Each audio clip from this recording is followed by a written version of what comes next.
Welcome to Bookie. Today we'll unlock ways of seeing. Imagine the following situation which we may run into in our lives. You are attending a high-end event and you feel eager to make connections and impress certain important individuals. During the event, someone mentions a popular art exhibition that was recently held.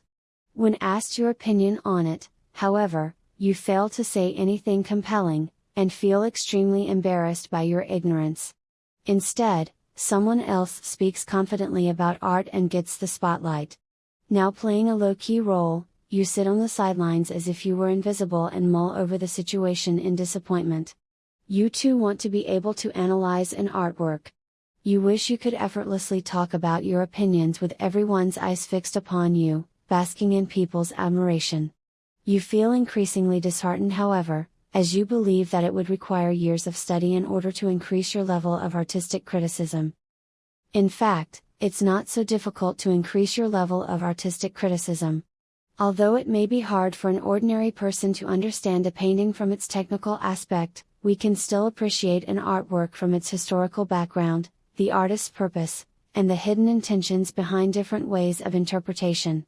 As we unlock ways of seeing in this Bookie, you'll be able to get a preliminary understanding of the hidden languages of visual arts, including oil painting, photography, and advertisements within 30 minutes. The author of Ways of Seeing was John Berger, an influential English art critic, novelist, and painter in the contemporary world. He had extraordinary achievements in various fields of art. He held many solo exhibitions, and also wrote multiple monographs on art and novels. In 1972, the BBC broadcast his documentary series with the same name as the book we are introducing. Moreover, in the same year, his novel G won the Booker Prize in the James Tait Black Memorial Prize.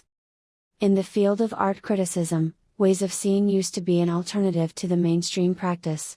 Traditional art critics usually focus on the technical aspects of artworks, such as lines, colors, and composition. This book, however, directs our attention to something else, for instance the artwork's historical background, the artist's purpose, and the hidden intentions behind different ways of interpretation. It tells us the secrets behind images and gives us a whole new perspective to appreciate artworks. Topics in this book include traditional ways of seeing the oil painting, the influence brought by photography to the ways of seeing, the depiction of women from male perspectives in classical oil paintings, and ways of seeing the art of advertising in the modern world. The arguments used in this book have influenced Western ways of seeing visual arts for several generations. In 2011, The Guardian listed Ways of Seeing among the 100 best nonfiction books of all time. Next, let's follow Berger's guide to learn the secret language of visual arts from the following 3 aspects. Part 1, Ways of Seeing in the Age of Mechanical Reproduction. Part 2, Ways of Seeing in the Age of the Traditional Oil Painting. Part 3, Ways of Seeing in the Modern Age of Advertising Art. Before camera was invented, oil painting was the mainstream visual language used in Europe for 4 centuries. However, as popular as the language of oil painting used to be in Europe, it has now become mysterious and puzzling. When we enter a museum and try to appreciate an artwork, we may find it difficult to understand, even when captions are provided beside it.